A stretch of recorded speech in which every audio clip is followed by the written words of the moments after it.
Megastar చిరంజీవికి తన తమ్ముడు పవర్ స్టార్ పవన్ కళ్యాణ్ మరో లేటెస్ట్ షాక్ ఇచ్చాడు. పవన్ చిరులలో ఎవరి క్రేజ్ ఎక్కువ అన్న దానిపై ఎవరి అభిమానులు వాళ్ళు హీరోల గురించి రకరకాల క్యాలిక్యులేషన్స్ వేసుకుంటారు.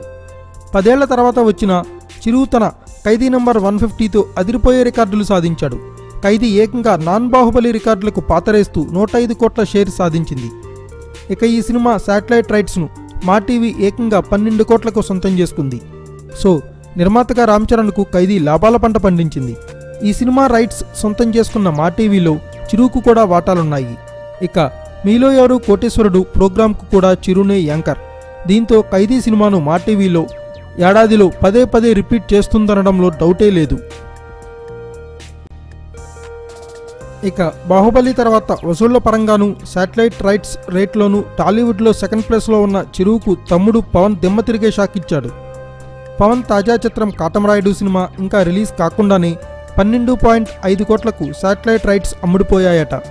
సో ఈ లెక్కన చూస్తే చిరును మించిపోయిన క్రేజ్ పవన్కు ఉన్నట్లు స్పష్టమవుతోంది.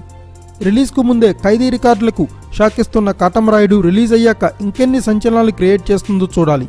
ఈ నెల 24న కాటమరాయుడు రిలీజ్ కానున్న సంగతి తెలిసిందే. Thanks for watching. Please subscribe our channel.